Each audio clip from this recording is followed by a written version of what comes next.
Well, good afternoon. Today's posting is in response to week 4's writing assignment. It has to do with the Constitution. So the Constitution of the United States of America is an interesting document, mainly because of its ideas, concepts, the words, the phrases, and euphemisms that are kind of difficult for us to comprehend today. And considering the original framers of the Constitution were very insightful people, especially when it concerned the rights and responsibilities of the citizens of the colonies. In an attempt to ensure that the people wouldn't have to continue living in submission to English rule, these men constructed a living document that still stands today. The Constitution is a completely separate document from the Declaration of Independence, in that the Declaration of Independence officially broke all political ties between the American colonies and Great Britain. And the Constitution outlined how this government would function. In this paper, I will attempt to provide the reader with the desire to become more familiar with this document, the Constitution, its blessings and responsibilities that so many people have given their lives for in an attempt to ensure that all Americans have the opportunity to live completely free of the tyranny of a foreign ruler. So to explain more about the Constitution, where am I? It would be difficult to do it without mentioning the Declaration of Independence. Had it not been for the renouncement of the allegiance to the King of England, there would have been no need for the colonists to establish rules for self-governing. The Declaration of Independence set forth ideas, principles that would form a fair and just government, whereas the Constitution outlined how this government would work. It has been said that the Declaration of Independence was the promise and the Constitution was the fulfillment. Okay, so let's talk a little bit about the origin of the Constitution. The formation of the Constitution was no easy task, nor was it an instantaneous event. After severing their ties with England, the colonists entered into an alliance with France in 1778. This was termed the Franco-American Alliance. Because of France's help during the conflict of England, the colonists were able to claim victory. The Articles of Confederation was established in 1777, and in it, the states agreed to issues such as state-by-state voting and taxation based on land values and proportionality.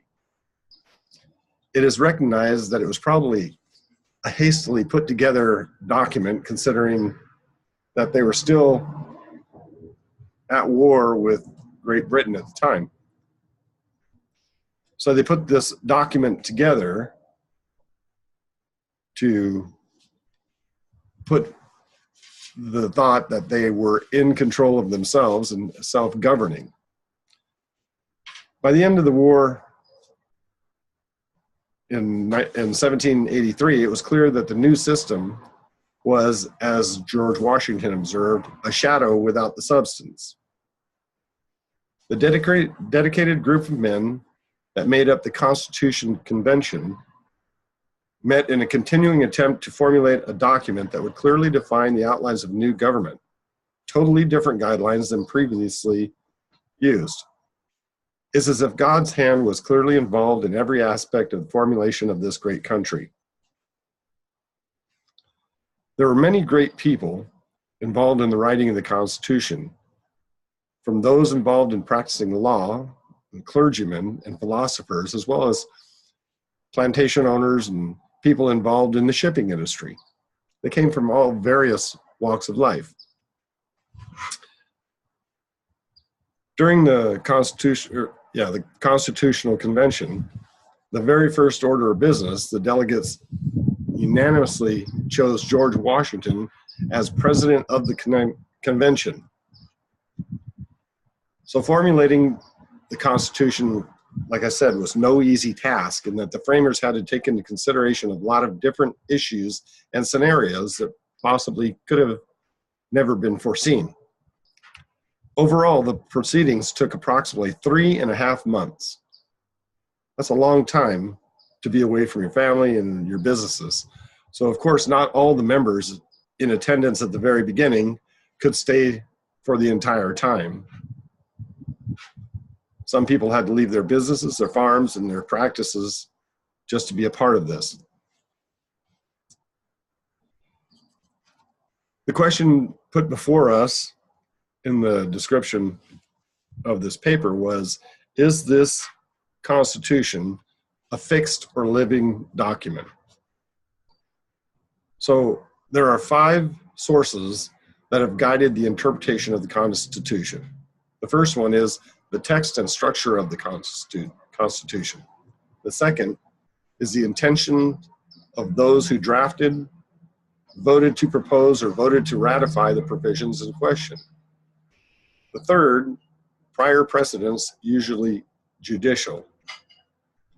And the fourth, the social, political, and economical consequences of alternative interpretations. And lastly, natural law. There's a general agreement that the first 3 of these sources are appropriate guides to interpretation, but considerable disagreement as to the relative weight that should be given to the 3 sources when they point in different directions. Many interpreters of the Constitution have suggested that the consequences of alternative interpretation are never relevant, even when all other considerations are evenly balanced. Natural law, higher law, or God's law, is now only infrequently suggested as an interpretive guide, even though many of the framers of the Constitution recognized its appropriateness. Persons who favor heavy reliance on originalist sources, the text and intentions, are commonly called originalists. Persons who favor giving a more substantial weighting to precedent, consequence, or natural law are called non-originalist. In practice, disagreement between originalists and non-originalists often concern whether to apply heightened judicial scrutiny to certain fundamental rights that are not explicitly protected in the text of the Constitution.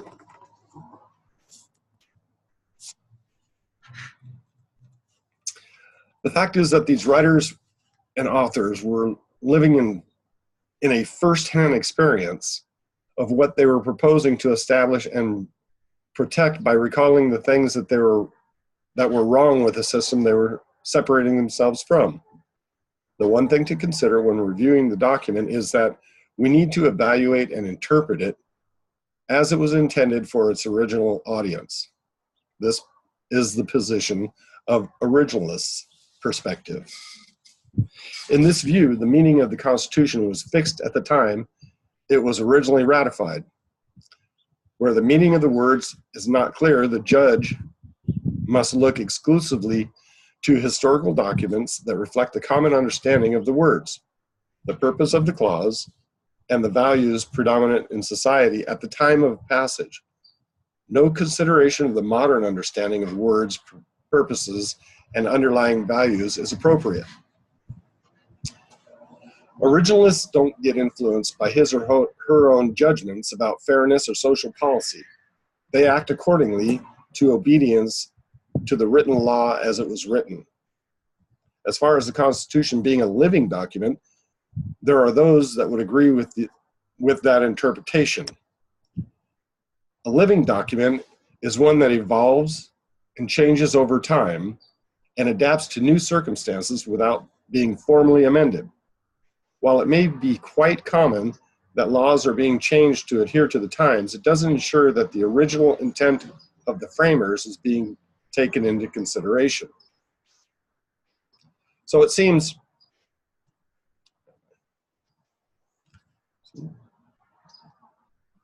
So it seems that we are having a document that is fixed in that it sets forth guidelines and a framework as to how the different branches of government should operate and function, while at the same time it is a living text that allows for leeway in interpretation considering the climate of social conditions and influences. Depending on what side of the fence you're on, this can often be a difficult position to be in. In conclusion, I believe that we should interpret the Constitution in the same manner as we interpret the Bible, seeking to understand the author's original intent. The Bible is God's written word, and in it there are fixed laws and commandments that we as Christians should want to obey, while at the same time, the Bible is God's living word and an inspiration to us all. The fact that God wrote the Bible through men inspired by the Holy Spirit should make a person aware that he could build a nation by equipping a different group of men in like fashion. These men were entirely trusting God for their strength and guidance. While they all came from different Protestant viewpoints, they all had similar beliefs. Just as with the authors of the books of the Bible, God chose to do a work through different people. I must admit that I had not researched the Constitution as thoroughly prior to this assignment, and I'm glad that we had the opportunity to learn more about this great document, as well as the men that stood up and wrote this document. So I am by no means through researching the subject and or the people that wrote it, but I am through with this project for this assignment. So God bless. I hope you have a great day, and thank you very much.